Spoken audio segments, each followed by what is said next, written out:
Psalm 78 talks about our calling as believers to continue to share the message of what God is doing in this world.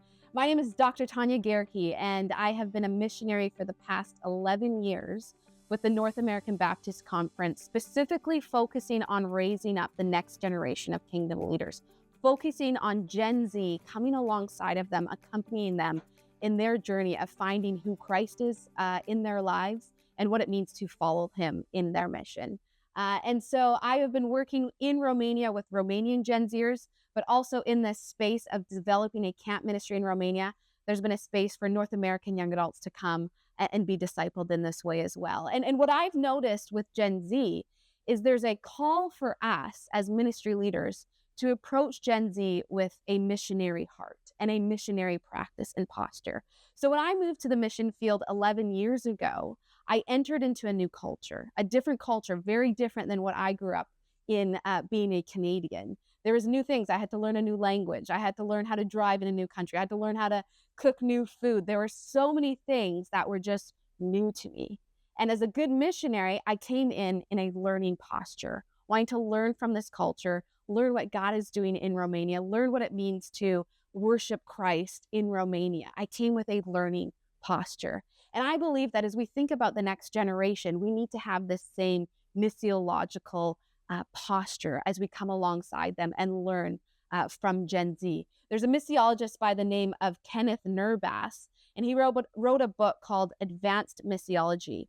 And he summarizes this missiological practice in a very astute way as he talks about the story of John 21 and the miraculous catch. And what he says in his book is he says this of the story of John 21.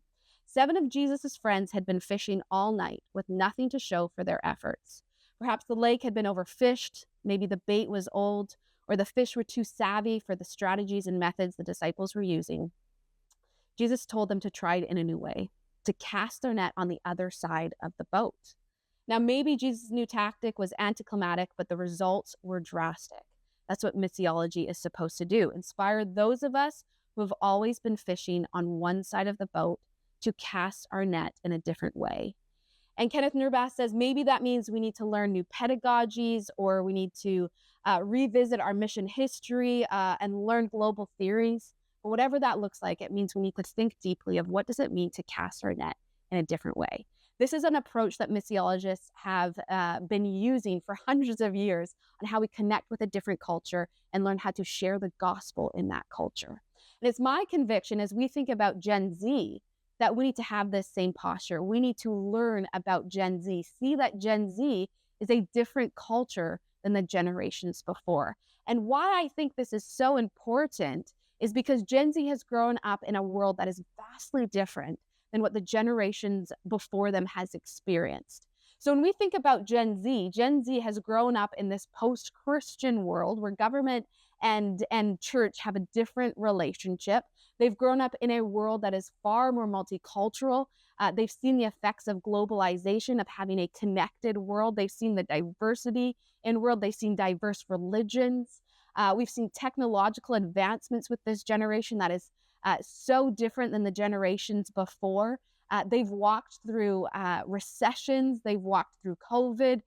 They've walked through social justice movements. Of course, all generations have walked through these things, but Generation Z has walked through these things in their formative years.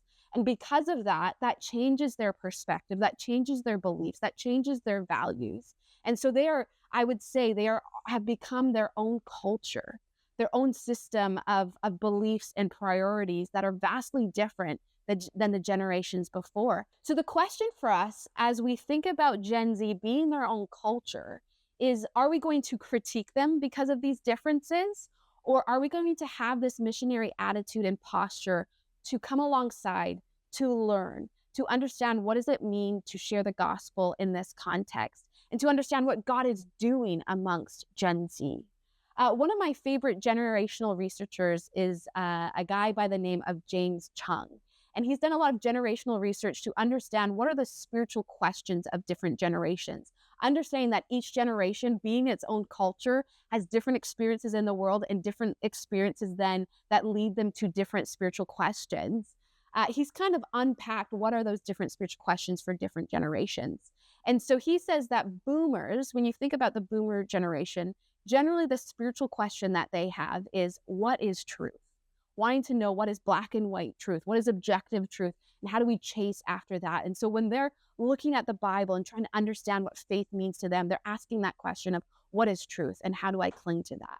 When you think about Gen X is thinking about, well, what is real? They're the generation that has come out of the Matrix, right? The movie of the Matrix, which is dealing with what is real, what is fake, and trying to understand these different worlds and different paradigms. They've come out of this worldview of trying to understand what is real. And so their spiritual question is trying to understand, is the gospel real? Is what Jesus says real?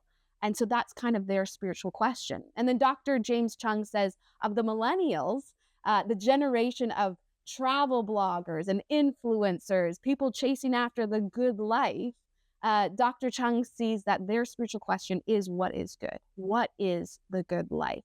Is the message of Christ? Is the gospel? Is the kingdom good? That is what they are chasing after.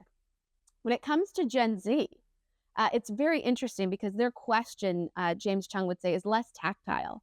And their question is more about beauty. What is beautiful? It's asking this question that transcends the reality that we're in. And when we think about the gospel, we know that, yes, the gospel is true. Yes, the gospel is real. Yes, the gospel is good. And yes, we know that the gospel is beautiful. When we come under the reign of Christ and understand that Christ is king, that he is on a mission, and there's an inbreaking of the kingdom happening here in this world, we can see that there is beauty in following Jesus.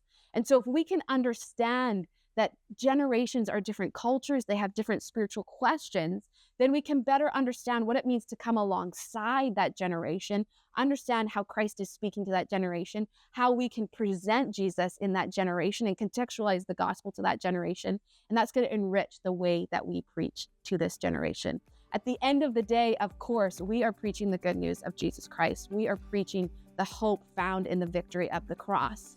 But the question is, what are those inroads? How do we explain that to a generation that has gone through very different life situations and experiences than generations before? How do we preach that good news to them? And so my conviction, again, is that we need to approach this next generation missionary heart to understand who Gen Z is as a culture and enter into that culture with them, learning from them and trying to communicate the gospel in a way that's going to be relevant to them.